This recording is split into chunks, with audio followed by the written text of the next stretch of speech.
जे कर्मचारी आहे त्या सगळ्यांचा हक्क आहे, तो भेटलाच पाहिजे. तर आमदार खासदाराला आहे तर आम्हालाही पाहिजे. तुम्हाला पाहिजे तर आम्हालाही पाहिजे, आम्हाला नाही तर तुम्हालाही नाही. मग तुमची बंद करा नाही तर आमची सुरू करा, काहीतरी एक करा. बरोबर ना?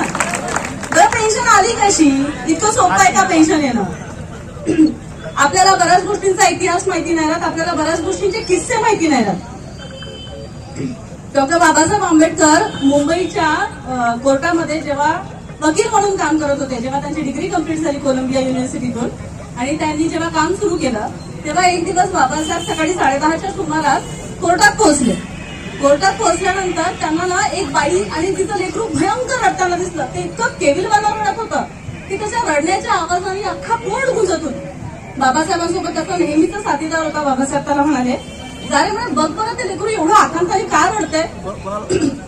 बाबासाहेबाचा तो माणूस त्याच्याकडे गेला, त्या बाईकडे.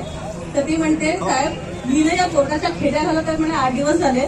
माझ्याकडे ना दुधासाठी पैसे नाहीये त्या लेकराच्या आणि आता याला प्रचंड भूक लागली आणि तो रडतो. मी काय करू, मला काही समजत नाहीये. बाबासाहेबांनी तिला बोलवून घेतलं, त्या लेकराला तिला खाऊ पिऊ घातलं आणि तिला विचारलं की बाबा विषय काय आहे, का रडताय तुम्ही, इथे काय येताय? तर तिने सांगितलं की तिचा नवरा एसटी महामंडळामध्ये होता आणि बसचा ऍक्सिडेंट झाला. त्यावेळीची घटना आहे ती.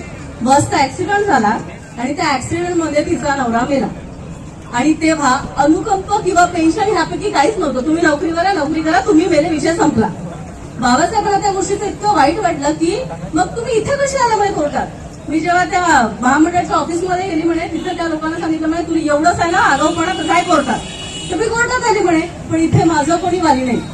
तर बाबासाहेबांनी 1ही रुपया न घेता तिची ती केस कोर्टात पिटिशन फाईल करून दाखल केली आणि त्या केस नंतर बाबासाहेब ती केस जिंकले आणि त्या केस नंतर तुम्हा आम्हाला जे अनुकंप मिळत होता आतापर्यंत ते अनुकंप आणि त्याच्यानंतर जर घरचा कमवता माणूस मेला तर त्या घरच्या लोकांची किती वाताहत होते, खायचे लाले पडतात, दुधाला पैसे नसतात. म्हणून जर तो कर्मचारी आहे तर त्याच्या मरणानंतर किंवा त्याच्या म्हातारपणी त्याला पेन्शन मिळाला पाहिजे. हा हक्क बाबासाहेबांनी तेव्हा घेतला आणि मग जेव्हा बाबासाहेब कॉन्स्टिट्यूशन लिहायला गेले तेव्हा त्यांनी ते अमिटमेंट केलं आणि तुम्हाला आम्हाला जी आतापर्यंत 2005 पर्यंत पेन्शन मिळत होती ते आम्हाला कायद्याने दिलेला अधिकार